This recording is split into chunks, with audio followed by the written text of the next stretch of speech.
Hello, Ryan here, and welcome to Star Citizen Sunday. This is a weekly show which covers all of the news from the week just past. Be sure to subscribe if you like what you see, and let's get on with it.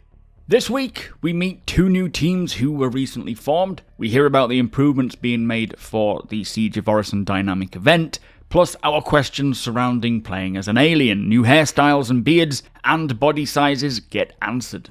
So this week's Inside Star Citizen begun with meeting the new Localization Team. That, as Jared puts it, as we approach the next major milestones for Star Citizen and Squadron 42, it's become time to expand the language support to match those around the globe. Now, this team is only 6 months old and have been put together to get everything in-game translated for all the languages. And this team uses a tool called Star Words, which allows narrative to input the English text, and then that gets sent to this new team, during which they export it out to the translation tool.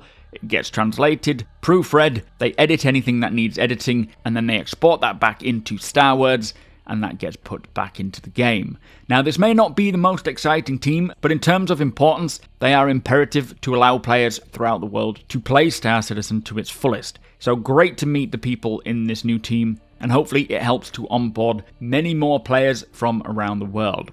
Now, next up, we have a review of the Siege of Orison event and hear what has been done to improve it. Now, the whole point of the Siege of Orison event was to push FPS, healing, and looting gameplay, and these events allow CIG to focus on specific areas of the game and help to improve it. And thanks to Siege, because there was a lot more focus on looking at the back-end performance, they found issues that, once fixed, helped to unlock these 100-player servers that we are now experiencing.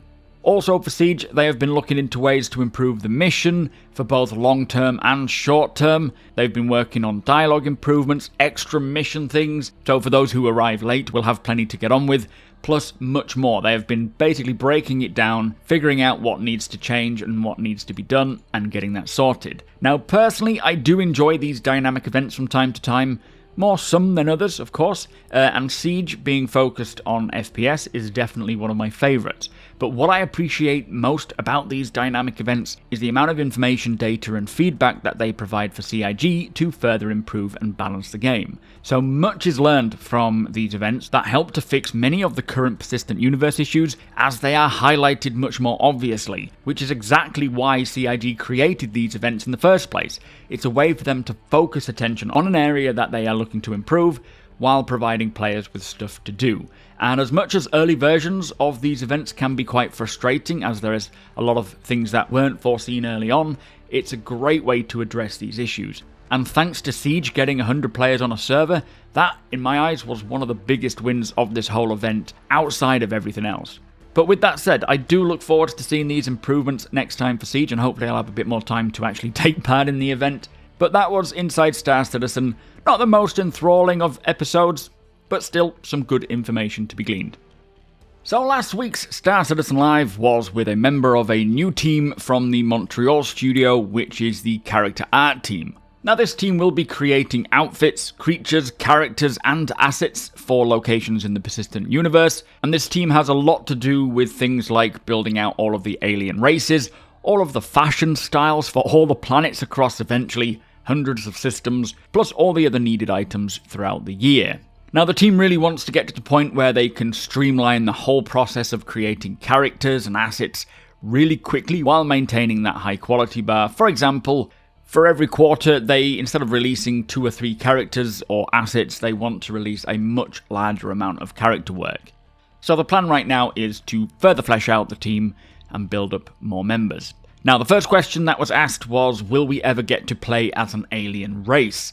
And Jared did say they've never said anything to deny otherwise. Now, it was mentioned a long while ago that in the PU, it isn't intended that you will be able to play as an alien race. And bear in mind, this was a long time ago.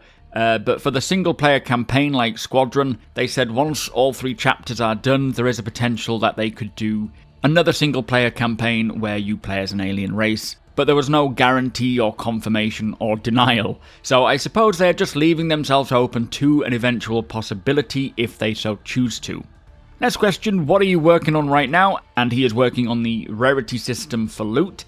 Is there a favourite asset that you're working on? And he says that there is a specific armour set that will help gameplay-wise very vague. Of course, he didn't want to give anything away, but during a CitizenCon, which I think could have been the 2019 CitizenCon, they did switch focus from combat armors to industry and support armors. So we should be seeing quite a few interesting armor types coming through the pipeline over time, rather than just all the combat stuff. So armors to support all the different career paths like medical or hauling, that kind of thing.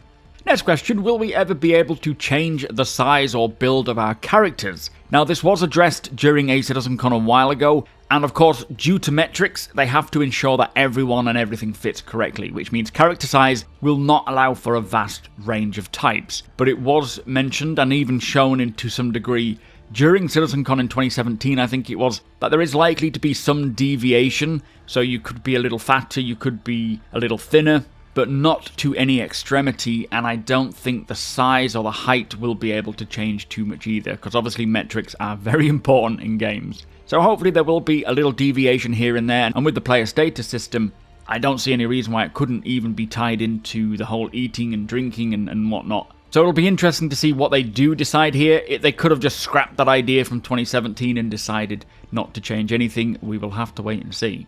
Next question, is there anything new about hairstyles? Now he says that in 2 weeks a hair specialist will be starting and working out the technicalities of hair. They will expand on what they have already and design new hairstyles, and this will include looking at beards and facial hair, finally. So it is great to hear that they are getting someone on board who's actually trained and educated in creating hairstyles and beards and so forth for games, as we are yet to see anything of any significance with hairstyles. Now, final question is, any thoughts on creating wear and tear on armor and clothing? And this is absolutely something they want to and plan on doing, and it is actually getting worked on now. And it was only recently on an Inside Star Citizen that Forrest Stefan was showing off some of the work that he's been doing to get bioaccumulation on armors. So it is definitely something that they plan on doing, and it's just a matter of time.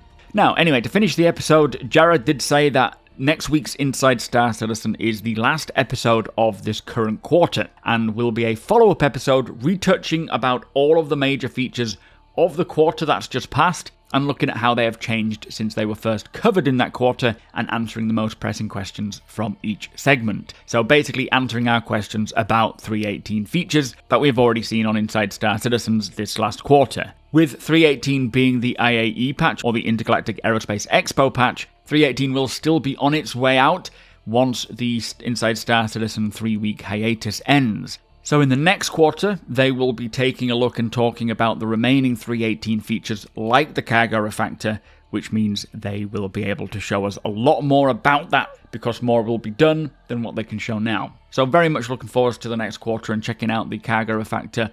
But that was Star Citizen Live. Quite an interesting episode to meet a new member who is building up this new team in Turbulent and Montreal, which should hopefully start streamlining all of the character processes.